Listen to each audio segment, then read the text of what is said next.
예, 기계안전공학 5주차 3차 강의를 시작하도록 하겠습니다.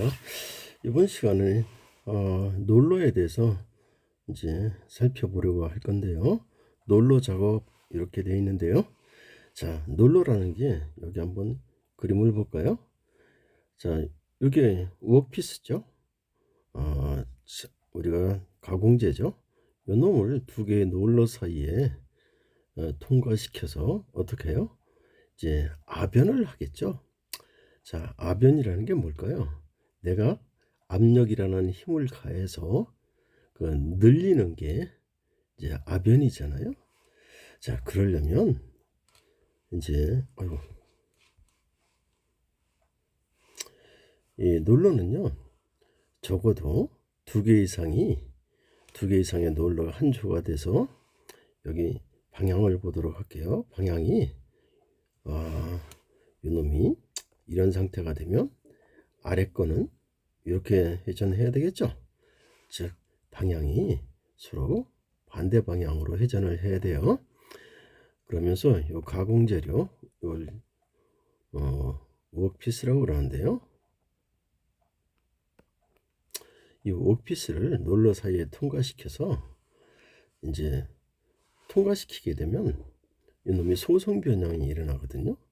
그리고 다시 이 소성 변형이 일어나도록 할 때 우리가 작업을 냉간 작업을 하는 게 아니고 어떤 작업을 해요? 열간 작업을 하잖아요. 그러니까 열간 작업을 한다는 게 뭐예요? 자결정 온도 이상으로 이제 가열을 시키잖아요. 가열을 해서 이제 기계적 성질이 열간 가공하기에 좋도록 만드는 것들이죠. 대표적으로 그 기계적 성질은 강도 또는 뭐 경도 이런 것들을 어떻게 돼요? 좀 낮게 만들고, 그리고 연성 얘는 어떻게 돼요? 이제 상승시켜 줘야 되겠죠. 특히 이제 이게 아변이니까 소성 변형이니까 가열을 함으로써 항복 강도 이를 특히 낮춰줘야 되겠죠. 자, 그렇게 소성 변형을 하고 다시 이제 이놈이 재결정이 일어나니까 연화가 되겠죠. 여기 한번 몇 개 단계를 그림으로 제가 갖다 놨는데요. 여기 보시면 우리가 들어올 때는 얘가 뭐 슬래브나 아니면 우리가 빌렛이나 아니면 블럼 이런 것들이 주조 형태로 되어서 들어오게 되겠죠. 그래서 캐스팅 또는 인곳되어 있는 것들이 주조 형태로 들어오는 것들이죠. 그래서 이제 이런 것들은 여기는 판형을 만드는 것들이네요. 여긴 이제 판을 콜드 스트립까지 만드는 것들이고요. 여긴 플레이트를 만드는 것들이고요. 얘는 이제 관제를 만드는 것들이고요. 우리가 여러분들이 많이 보는 것들 중에요. 그 형광류 같은 것도 어떻게 만드나 보세요. 이런 돌기가 붙은 돌기 뭐 이렇게 얘기를 제가 했는데요. 이 돌기 형상이 되어 있는 이런 노를 이용해서 얘가 한 번에 이런 형태가 안 나오거든요. 여러 번에 걸쳐 가열하고 다시 소성 변형을 하고 또 이제 재결정이 되면 또 다시 이제 가열을 해서 또 소성 변형을 하고 여러 번의 과정을 거쳐서 최종 이런 형태가 우리가 요구하는 형태가 만들어지는 것들이죠. 그렇죠? 여기도 그렇고요. 이런 구조로 되어 있어요. 그래서 여러분들이 이걸 더 실감나게 보시려면 저 동부제강이나 아니면 저 현대제철이나 이런 데서 만들어지는 그 유튜브들이 있어요. 그 실제 시합을 방문을 할 수가 없으니까 가셔서 갈 기회가 있으면 한번 보시면 더욱 좋은데 그게 쉽지 않을 거니까 유튜브로 이렇게 보실 수도 있습니다. 그 다음 이제 여기 구성품들을 보면요, 이 부품들이죠. 여기 프레임이 있을 거고 롤러가 있을 거고, 그리고 이제 제동 장치가 있어야 되겠죠. 그리고 제어 장치가 있어야 되고, 그리고 이 가압을 하려면 이제 유압 장치들이 있어야 되겠죠. 그다음 여기 세 번째 이제 손가락이 말려들지 않을 조건 이렇게 되어 있는데요. 자, 이게 놀이에요. 이게 놀이죠. 자, 이놈은 이런 방법으로, 이놈은 이런 상태로 이렇게 되겠죠. 그때 여기 붉은색으로 제가 표현해 놨는 손가락의 롤러로 여기 손가락이에요. 우리가 뉴턴의 세 번째 법칙을 한번 생각을 해보세요. 이 손가락이 누른다고 하는 얘기는요, 이 손가락을 프리바디, 우리가 보통 프리바디 이렇게 얘기하는데요, 이 그림을 그린 걸 우리는 프리바디 다이어그램 또는 자유물체도 이렇게 얘기를 해요. 자유물체도. 자, 이 손가락에 가하는 힘들을 한번 살펴보면요, 여기 접촉면에 접선의 수직한 방향 이렇게 작용하거든요. 그러면 이 손가락 이 부분에 작용하는 마찰력이, 요거는 미우는 마찰 계수예요. 그래서 수직력이 P가 되니까 마찰력은 이런 형태가 될 거예요. 그런데 요 놈이 이렇게 한번 살펴봐 보도록 할게요. 자, 요 힘이, 그러니까 마찰력이 뭐가 되겠어요? 이놈이 회전 방향이 요 방향으로 작용하게 되면 마찰력은 어떻게 작용할까요? 이런 방향으로, 반대 방향으로 작용할 거 아니에요? 그렇잖아요. 그러면 요 힘을 분해를 해 볼 수 있어요. 어떻게 분해를 할 수 있을까요? 요 힘은 이런 형태로 분해가 될 거예요. 이런 형태로 이렇게 분해를 할 수 있겠죠. 요놈이니까 요놈을 이렇게 분해를 해볼 수 있겠네요. 이렇게 이렇게 되니까 요놈이 이 방향으로, 여기 이렇게 좀 제가 잘못 설명했네요. 이게 좀 지울게요. 요 마찰력이 요 힘이거든요. 마찰력이 이렇게 작용하니까, 그죠? 또 요 힘은 이쪽으로 집어 넣어야 되는 힘이 있을 거고, 하나는 어떻게 돼요? 밖으로 끌려가지 못하도록 하는 또 다른 힘이 있겠죠. 그래서 그놈을 분해를 해본 거예요. 분해를 해봤더니 뮤 P 코사인 베타, 여기 한번 보시면, 자, 요 뮤 P 코사인 베타, 자, 요 놈이에요. 요 놈 보시면 어떻게 표현될 수 있을까요? 여기 요 마찰력에 의해서 말려 들어가게 하는 힘 이렇게 돼 있잖아요. 자, 그놈이 요 놈의 요게 베타예요. 요 힘을 분해를 해본 거예요. 요 힘을 분해를 해보면 요런 형태가 되겠죠.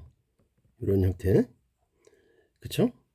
자, 그때 요 놈과 이제 여기 삼각형이 닮은 꼴이에요. 닮은 꼴이어서 뮤 P 코사인 세타는 여기 안쪽으로 밀어넣는 힘, 요 놈이 되겠죠. 그쵸? 뮤 P 사인 베타는 어떻게 해요? 이 말려드는데 저항하는 힘, 요 놈이 뭐죠? 아이고야, P 사인 베타 이렇게 되어 있는데요. 여기 한번 보시면 다시, 요 놈의 요 P에 사인 베타면 요 위로 향하는 힘이 되겠죠. 얘는 손가락이 말려들지 않게 저항해 주는 그런 힘들인데요. 그렇죠? 요거는 끌어 들어가려고 하는 요 아래 방향의 힘들이고, 그래서 얘가 이 밖으로 밀어내는 이 힘이 너무 끌려들어 이 요놈 손가락으로 표시되어 있는 요놈이 안쪽으로 어떻게 해요? 이렇게 끌려 들어가게 하는 힘보다 크면 이 손가락은 어떻게 손가락으로 표시되어 있는 요놈은 어떻게 돼요? 이 아변이 되지 않겠죠. 이 밀려 들어가지가 않으니까.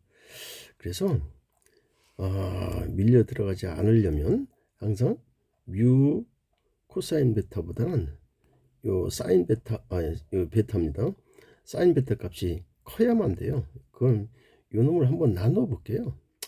나눠 보면 뮤는 뭐가 되죠? 탄젠트 뭐가 돼요? 베타. 요거는 어떻게 돼요? 코사인 베타의 사인 베타가 되잖아요. 됐나요? 그래서 항상 요 탄젠트 베타 값이 요 마찰계수 값보다 크면 이 사이에 끼어들어가지가 않아요. 자, 요 수식 관계는 여러분들이 지금 요 설명을 통해서 이해하셨으리라 믿고요. 그럼 요 관계식을 한번 살펴보도록 할게요. 자, 여기 탄젠트 베타라고 되어 있잖아요. 자, 그러면 한번 요각이잖아요. 여러분들 요각과 요각은 뭐예요? 닮은 꼴이에요. 그러니까 여기 밑변이잖아요. 밑변. 됐나요? 밑변이고 요 길이를 한번 살펴봐 보도록 할게요. 요 길이가 어떤 놈이 되겠어요? 자, 요 놈이 얘예요. 얘. 2분의 얼마? 2분의 1 D1 플러스 2분의 1의 D2. 요 놈이 요 빗변이 되거든요. 그리고 요 아랫변 한번 살펴보도록 할게요.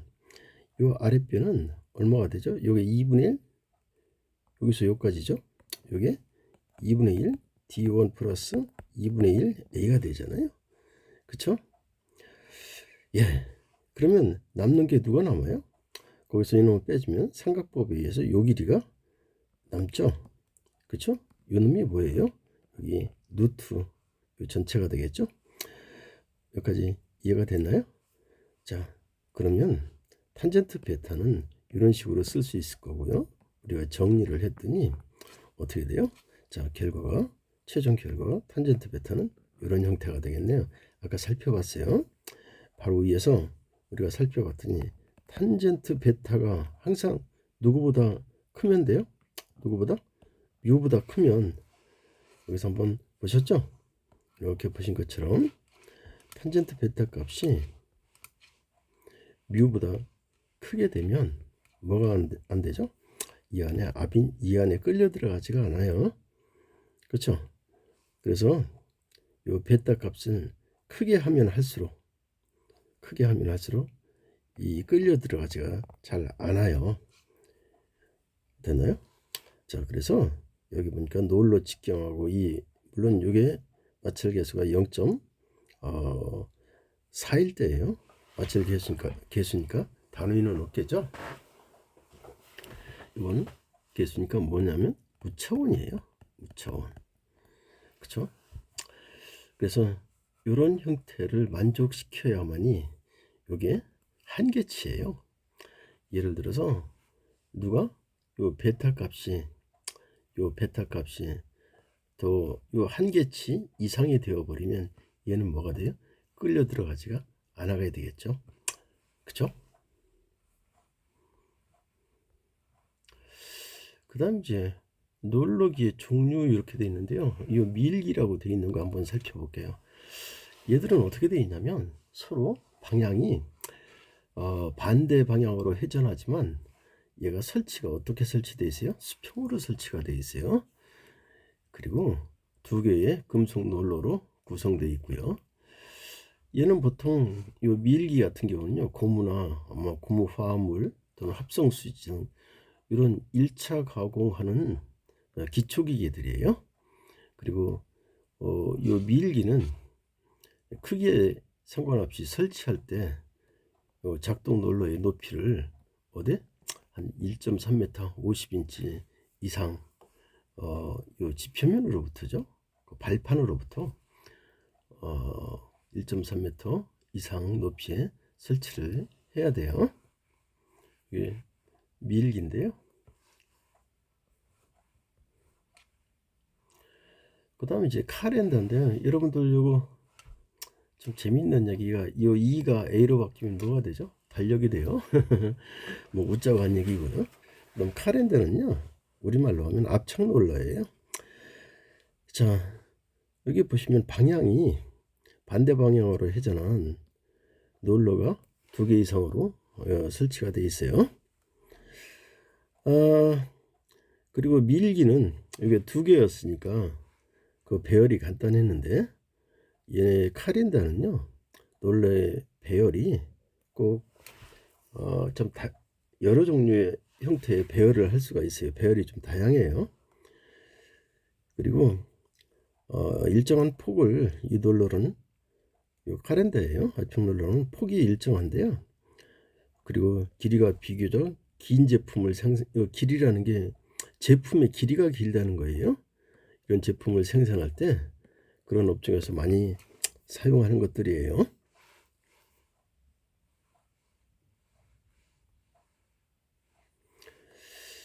그 다음 이제 이 롤러기기에 방호 장치가 필요한데요. 얘도 이 오염점 또는 작업점, 오염점이라는 게 작업점이죠. 그 롤러가 그 서로 맞물리는 점이 오염점 또는 작업점이 되니까요. 여기에서 제일 문제가 뭐가 돼요? 끼어서 협착이 일어나는 거죠. 그래서 우리나 아니면 가이드 롤러를 반드시 설치를 해야 돼요. 그리고 반드시 뭐를 또 설치해야 되냐면, 어떤 조작부에 움직임에 이상 움직임이 있을 때 얘를 급히 정지시킬 수 있도록 급정지 장치가 있어야 돼요. 자, 급정지 장치를 한번 살펴보면요. 자, 롤러기에서 작업하고 있을 때 누가 근로자가요, 신체 일부가, 아이고 상상하기 싫죠. 이 롤러 사이에 들어간다거나 말려 들어갈 수 있는 우려가 있을 때 이제 급정지 장치를 작동을 시켜야 되는데요. 작동시키는 방법이 뭐 손으로도, 뭐 이렇게 무릎으로도, 아니면 복부로도, 여하이 내 신체 일부가 쉽게 닿아서 이렇게 정지시킬 수 있도록 그 급정지 조작기구죠. 조작부를 동작시킬 수 있도록 그렇게 만들어야 돼요. 그래서 이 전원을 차단한다거나 아니면 브레이크가 작동함으로써 롤러가 급정지 시킬 수 있도록 해야 되는데요. 자, 그때 요 급정지 시키는 장치가 어떻게 되어 있느냐면, 기계의 이렇게 특성이나 작업 방법에 따라요. 자, 감지식이 있어요. 감지식이 있고, 또 하나는 터치식이 있는데요. 터치식은 대표적으로 손이 닿아야 되는 것들이잖아요. 그래서 손, 아니면 복부, 아니면 무릎, 자, 이렇게 어느 부분으로 터치할 거냐에 따라 이렇게 구분이 되어 있어요. 그리고 감지식은요, 말 그대로 이제 감응을 해야 되겠죠. 그런 방법들인데요.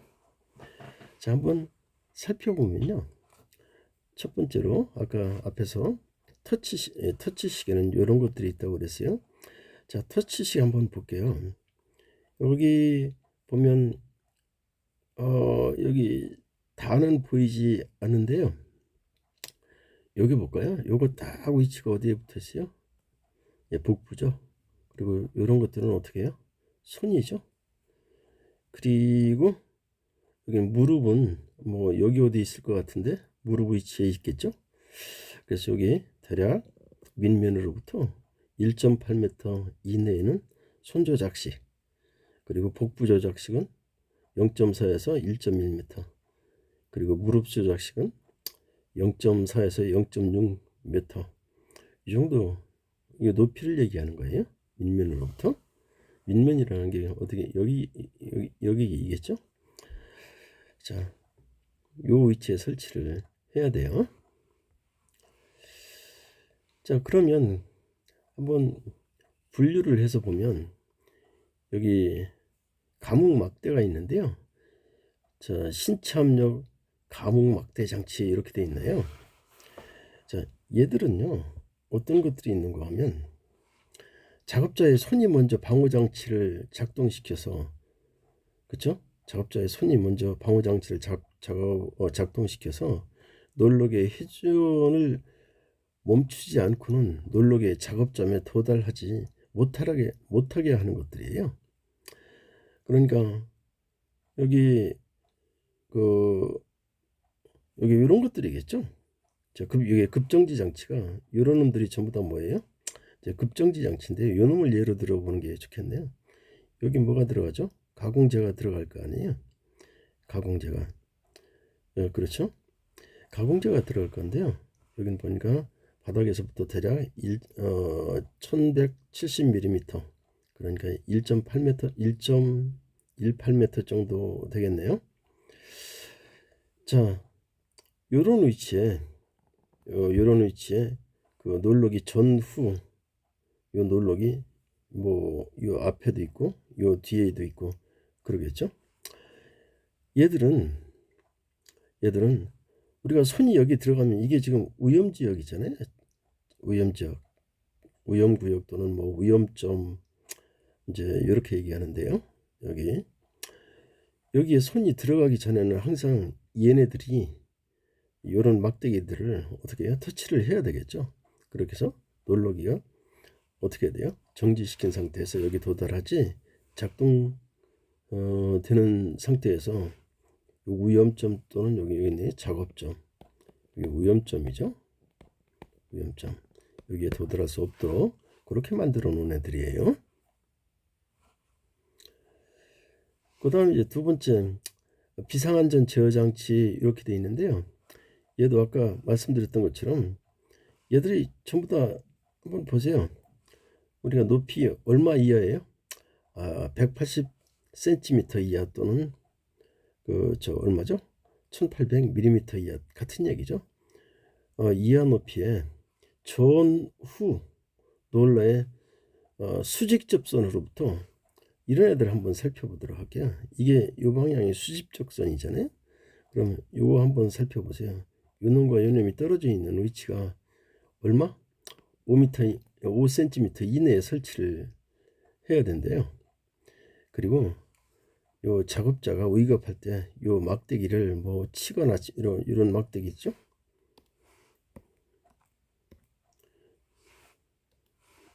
이런 막대기를 딱 친다거나 아니면 잡아 당겨서 어떻게 할 수 있어야 돼요? 롤러를 멈추게 할 수 있어야 돼요. 그 작업자가 이런 비상안전 제어 장치는 작업자가 능동적으로 작업자 스스로 작동시키는 것들이에요. 그렇게 한번 살펴보시면 돼요.